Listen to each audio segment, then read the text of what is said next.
the baby monitor that played my late mother's voice every night. Hi everyone! Before we get into today's video, I need your help. We've noticed that the channel's reach has been dropping a bit, and one of the best ways you can support us is by subscribing. It's quick, free, and helps us keep bringing you new and interesting stories. Your support means the world to us, and together we can grow this channel. Thank you so much. Now let's get to today's story.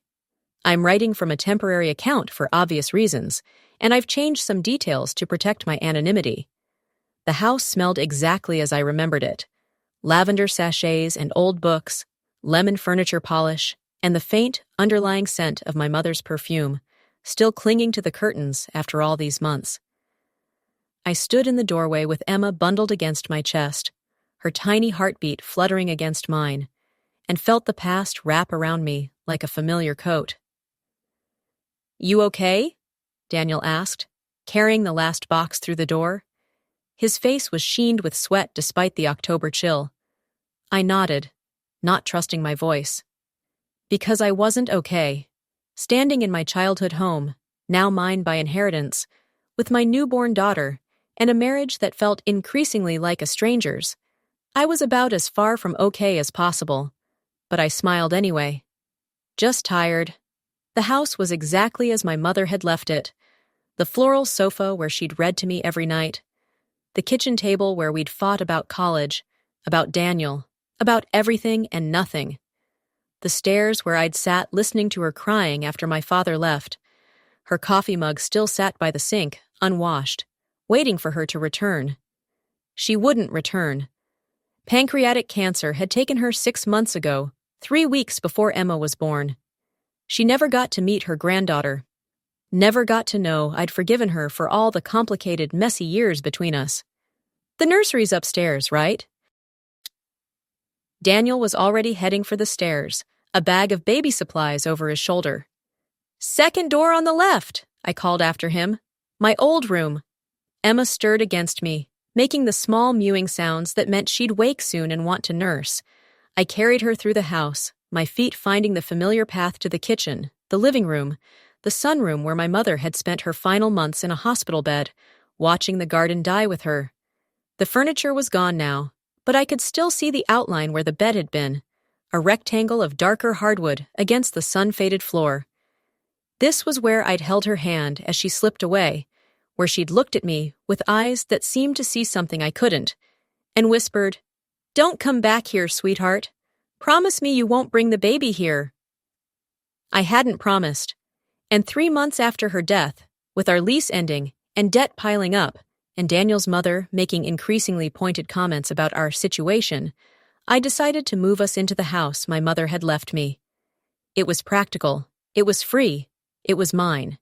And my mother was dead, so her fears didn't matter anymore. Emma began to cry, the thin, reedy wail of a newborn. I settled into my mother's rocking chair, the one she'd nursed me in, and lifted my shirt. As Emma latched on, I looked around the room and felt something shift in the air. A settling, like the house was adjusting to our presence, or acknowledging it. "This is home now," I whispered to my daughter. "We're going to be okay here." The house creaked in response, old wood expanding in the cooling evening air. It almost sounded like a warning. My sister Rachel arrived the next morning with coffee and a white plastic baby monitor still in its box. "Found it at a yard sale," she said, kissing Emma's forehead. "The woman said it works perfectly, just upgrading to the video kind. Thought you could use it in this big old place." The monitor was an older model, white plastic, yellowed with age, with a simple volume dial and a red light that glowed when it picked up sound. Analog, not digital. The kind that used to pick up neighbors' phone calls and radio stations if you weren't careful with the frequency. "Thanks," I said, though something about it made me uneasy. The way the speaker grill looked like a mouth, the single light like an eye, watching. Rachel stayed for an hour, cooing over Emma, asking about Daniel, carefully not mentioning how tired I looked, or the dark circles under my eyes, or the fact that I'd been wearing the same shirt for 3 days. "Mom would have loved her," Rachel said finally, and I saw tears glinting in her eyes. "Would have spoiled her rotten," Yeah. My throat was tight. She would have. After Rachel left, I set up the monitor in Emma's nursery. The room I'd slept in for 18 years, now painted a soft yellow and filled with second-hand baby furniture. My old bookshelf still stood in the corner, still holding my childhood favorites. The window still looked out over the backyard, where my mother's garden was slowly being reclaimed by weeds. I placed the receiver unit in the crib, tucking it behind the bumper, where Emma couldn't reach it. The transmitter I carried downstairs and plugged in beside the kitchen table, where I'd be spending most of my time. When I turned it on, it crackled to life with a soft hiss of static. Then silence. Just the ambient sound of the nursery, the gentle hum of the heater, the occasional creak of settling floorboards. Normal sounds. House sounds. Nothing to worry about. Daniel worked the night shift 3 times a week at the warehouse. On his first night away from the house, I felt the isolation settle over me like a physical weight. Emma wouldn't settle. She'd been fussy all evening, nursing and crying and nursing again, her tiny face red with frustration. By 10 p.m., I was walking circles around the living room, bouncing her, singing every lullaby I could remember, desperate for her to sleep. Finally, mercifully, her eyes drooped shut. I carried her upstairs and laid her in the crib with the careful precision of someone defusing a bomb. She stirred, whimpered, then settled. I held my breath. Silence. I tiptoed from the room and collapsed on the couch downstairs, the baby monitor crackling beside me. For a long moment, I just breathed, letting the exhaustion wash over me. That's when I heard it. At first, I thought it was static. Just interference, radio waves bleeding through the frequency. But then it resolved into something recognizable. Singing. A woman's voice, soft and low, singing a lullaby. "Hush, little baby, don't say a word. Mama's gonna buy you a mockingbird." I sat up, my heart suddenly pounding. The voice was clear, distinct, coming through the monitor with perfect clarity. Not Emma. Emma was silent, sleeping peacefully, according to the absence of crying. This was someone else, a woman in the nursery singing to my daughter. I grabbed the monitor and ran upstairs, taking the steps 2 at a time. The nursery door was closed. I'd left it open. I was sure I'd left it open. I threw it open and flipped on the light. The room was empty. Emma lay in her crib, exactly as I'd left her, sleeping peacefully. No one else was there. No woman, no intruder, nothing. But on the monitor, the singing continued. "And if that mockingbird don't sing, Mama's gonna buy you a diamond ring." The voice was coming from the receiver unit in the crib. I snatched it up, staring at the small speaker as the lullaby played on. The voice was familiar. Terribly, impossibly familiar. It sounded exactly like my mother. I turned the monitor off, my hands shaking. The singing stopped immediately. The room fell silent, except for Emma's soft breathing and the hammering of my heart. I stood there for a long time, holding the silent monitor, trying to convince myself I'd imagined it. That I was exhausted, sleep-deprived, my mind playing tricks on me. New mothers hallucinated sometimes. It was normal. It didn't mean anything. But I could still hear that voice in my head. My mother's voice, singing the lullaby she'd sung to me every night of my childhood. The lullaby I'd sworn I'd never sing to my own children because it reminded me too much of her, of all the complicated love and resentment and grief I carried. I unplugged the monitor and left it on the dresser. For the rest of the night, I kept Emma in bed with me, her small body warm against mine, and tried not to think about voices in empty rooms. I didn't tell Daniel. What would I say? That I'd heard my dead mother singing through the baby monitor? He already thought I was fragile, teetering on the edge of postpartum depression. He watched me with careful eyes, asked too often if I was okay, suggested maybe I should talk to someone. I didn't need to talk to someone. I needed sleep. I needed my body to feel like my own again. I needed my mother to be alive and here, and telling me I was doing a good job, even though we'd never had that kind of relationship when she was alive. I needed to not be hearing voices in my childhood home. The next night, Daniel was home, and everything was fine. No strange sounds, no singing, just the normal cacophony of a newborn. Emma woke every 2 hours to nurse. I stumbled through the darkness, fed her, put her down, collapsed back into bed.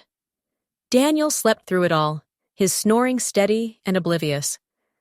I envied him that. The ability to sleep without listening, to not hear every creak, every whisper of the house settling. But the night after, when Daniel was back on shift, it happened again. I'd just gotten Emma down, had just settled on the couch with a cup of lukewarm tea, when the monitor crackled to life. Not singing this time, whispering, "Claire." My name, spoken so softly, I almost missed it under the static. "Claire, my sweet girl." I grabbed the monitor. "Hello? Who is this?" Silence. Then, "You came back. I asked you not to come back." My mother's voice. Clear as day, as clear as if she were standing beside me. "This isn't real," I said aloud. "You're not real." "I'm here. I've always been here. I never left the house, Claire. I couldn't leave. Not with what I knew. Not with what's waiting." My hands were shaking so badly, I nearly dropped the monitor. "What's waiting? What are you talking about?" But the voice had dissolved back into static, and no matter how long I listened, it didn't return. I spent the rest of the night on the floor beside Emma's crib, watching her sleep, the silent monitor clutched in my hands. Every shadow seemed to move. Every sound seemed purposeful. The house breathed around me, and I swore I could feel it watching, waiting for something. I started searching the house the next day while Emma napped. Started in my mother's bedroom, the one she'd slept in alone for the 15 years since my father left. Her clothes still hung in the closet. Her jewelry box still sat on the dresser. Everything preserved like a museum to a life ended too soon. In the back of her closet, behind winter coats and shoeboxes, I found a stack of old cassette tapes bound with rubber bands. My mother's handwriting on the labels. Claire, age 2. Claire, age 5. Lullabies for my daughter. I hadn't known she'd recorded me, hadn't known she'd kept these. I found a cassette player in the attic and brought it down to the kitchen. Hands shaking, I loaded the tape labeled Lullabies and pressed play. My mother's voice filled the kitchen, younger than I'd ever known it, singing the Mockingbird song. The same song I'd heard through the monitor, the same melody, the same cadence. I listened to the whole tape, 30 minutes of lullabies, my mother's voice strong and clear and alive. And at the end, something else. Not singing, speaking. "Claire, if you're listening to this, I'm probably gone, and you've probably come back to the house despite what I told you. You always were stubborn. Listen to me, sweetheart. This house, it holds on to things, onto memories, onto pain, onto secrets. Your grandmother died here, your great-grandmother too, and before them, others. Women who gave birth in this house, and then something happened. Babies that didn't cry. Children who disappeared. Things that couldn't be explained. I thought I could keep you safe by keeping you away. But if you're here now, with your own baby, you need to know. The house wants something. It's always wanted something. And it takes it through the women in our family, through the mothers, through the children. I felt it when you were born, felt something in the walls, watching, waiting. I did everything I could to protect you. But now I'm dying, and I can't protect your baby. You have to leave, Claire, before it's too late, before— The tape cut off with a sharp click. I sat in the growing darkness, the empty house stretching around me, and felt the tears come. Not gentle tears, choking, gasping sobs that shook my entire body. My mother had known something, had tried to warn me, and I'd ignored her final wish, brought Emma right into the heart of whatever she'd feared. The baby monitor crackled to life. "Claire!" My mother's voice again, but different this time, urgent. "She's not alone up there!" I ran. Emma's nursery was ice cold when I burst through the door. The window stood open, despite the October chill, curtains billowing in the wind, and Emma's crib was empty. My scream caught in my throat. I spun in a circle, searching frantically. The room was small. There was nowhere to hide. But she was gone. My baby was gone. Emma! I tore through the room, checking behind furniture under the crib. Emma! Then I heard it. A soft cooing sound from the hallway. I ran into the hall and saw her. Daniel, standing at the end of the corridor, Emma in his arms. Daniel, what are you doing? I thought you were at work. He turned to face me, and in the dim light from the street lamp outside, I saw his expression. Blank. Empty. Like he was sleepwalking. She was crying, he said in a monotone. She needed me. You took her out of her crib? I moved toward him, arms outstretched. Give her to me. It's okay. You're probably just tired. But he stepped back. Away from me. Toward the attic stairs. She's not yours, he said, and his voice was wrong. Multiple voices, overlapping, speaking through him. She's ours. This house's, our family's. The cycle continues. Blood for blood, life for life. The baby monitor in my pocket crackled. Claire, run! My mother's voice screaming now. It's not Daniel. It's never been Daniel. I looked at my husband. Really looked. And saw that his eyes were wrong. Too dark. Too empty. Like he was a shell with something else looking out through the windows of his face. The house took me weeks ago, he said in that horrible multi-voice. The first night here. You didn't notice. You were too tired, too focused on the baby. It's easy to take someone when they're not being watched, easy to wear their face and speak with their voice and wait for the right moment. He turned toward the attic stairs, Emma still in his arms. Daniel, please. I took a step forward. Don't do this. Fight it. I know you're in there. Daniel's gone, been gone. There's only us now, the house, the hunger, the need. We've waited so long for another child. Your mother kept you from us, kept you away, even as we whispered through the walls, calling you home. But you came back anyway, brought us exactly what we needed. The monitor in my pocket was screaming now, my mother's voice high and desperate. The attic, Claire! It's always been the attic. That's where they took the others. Stop him!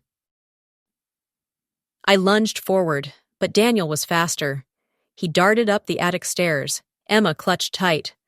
I chased after him, my bare feet pounding on the wood, my heart hammering so hard I thought it would burst.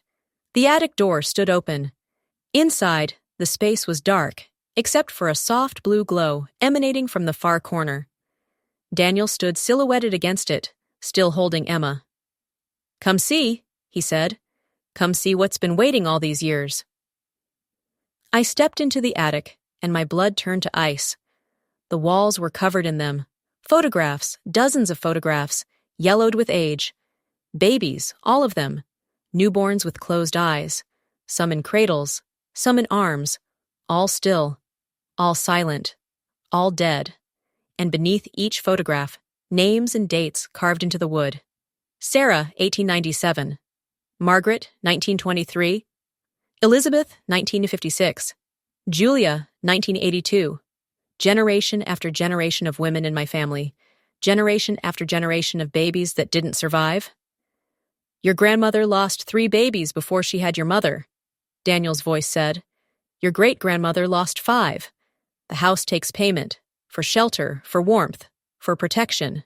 Blood payment. Child payment. No. I moved toward him. No, you're lying. Those were accidents, miscarriages, disease, not sacrifice? The thing wearing Daniel's face smiled. What's the difference? The house provides. The house protects. But the house must feed. And it feeds on innocence, on new life, on the soft, sweet souls of children who haven't yet learned to fear the dark. In the corner, the blue glow pulsed brighter. I could see now what it was. A cradle, an antique wooden cradle, rocking slowly despite no one touching it. And inside, shadows writhed and twisted, taking shape. The shapes of children. Dozens of them. Hundreds, perhaps.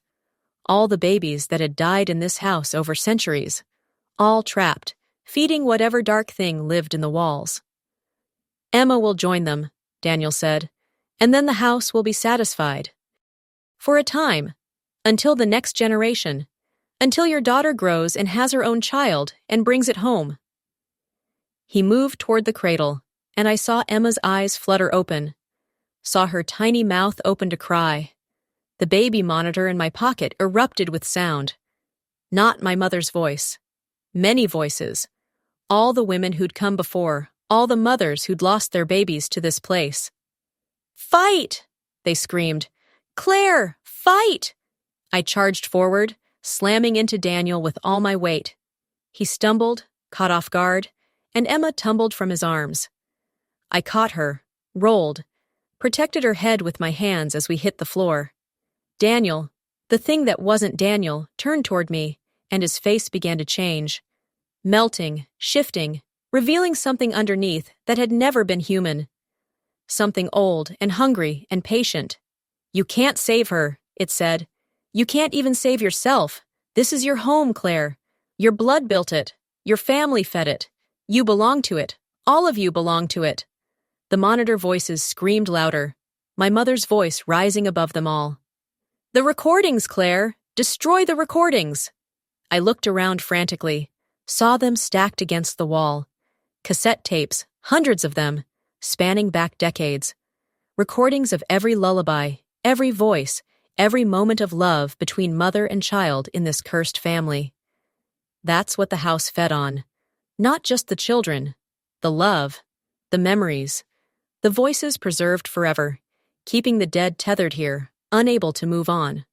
"You have to let us go," my mother's voice said, suddenly clear. "Burn it all, sweetheart. Burn the house. Burn the memories. Set us free." The thing that had been Daniel lunged at me. I rolled away, Emma screaming in my arms, and grabbed the kerosene lamp sitting on a shelf. My mother's lamp, the one she'd kept for emergencies. "I'm sorry, Mom," I whispered. I threw the lamp at the stack of tapes. The flames caught immediately, racing through the old cassette plastic, feeding on decades of preserved voices. The attic filled with smoke and the smell of burning plastic and something else, something that smelled like freedom. The thing screamed. The house screamed. The walls shuddered and groaned as the fire spread, climbing the walls, consuming the photographs, the cradle, the trapped shadows within. I ran, down the attic stairs with Emma pressed against my chest, down the hallway as smoke filled the air, down the main stairs as the fire roared behind us, the house dying, finally, after all these years of feeding on my family's pain. I made it out the front door and onto the lawn, gasping and coughing, Emma wailing but alive, alive, alive. Behind me, the house burned. And from within the flames, I heard them, all the voices, my mother's, my grandmother's, all the women who'd come before. Not screaming now, singing, the mockingbird lullaby, one last time, as the house collapsed into ash and embers. They found Daniel 3 days later, alive, confused, with no memory of the past 2 months. Whatever had been controlling him was gone, burned away with the house. He didn't remember living there, didn't remember Emma's birth, didn't remember any of it. The doctors said it was a psychotic break, stress-induced dissociation. They prescribed medication, therapy, time. I didn't tell them the truth. How could I? Who would believe that a house had stolen my husband's body and tried to feed my daughter to something dark and ancient? We live in the city now. Small apartment, noisy neighbors, nowhere for memories to hide. Emma is 6 months old, healthy, laughing. Daniel is getting better day by day, pieces of himself returning slowly. We don't use baby monitors. I sleep beside Emma's crib, listening to her breathe, making sure nothing watches from the shadows.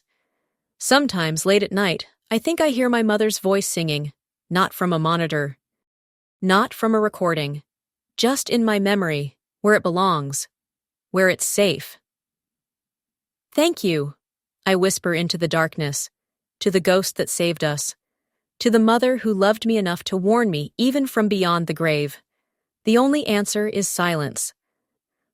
And that's okay, Because silence means safety, means no voices where they shouldn't be, means my daughter is safe, free from the curse that claimed so many before her. The house is gone. The recordings are ashes. The cycle is broken. But I still keep that old baby monitor. The one Rachel gave me. I keep it in a box in the closet, wrapped in cloth, the battery removed. Because every time I look at it, I remember. Some houses don't let go. Some families carry darkness in their blood. Some mothers die protecting children they'll never meet. And some voices, the ones that truly love us, never really leave. She never left the house. But in the end, she set us free.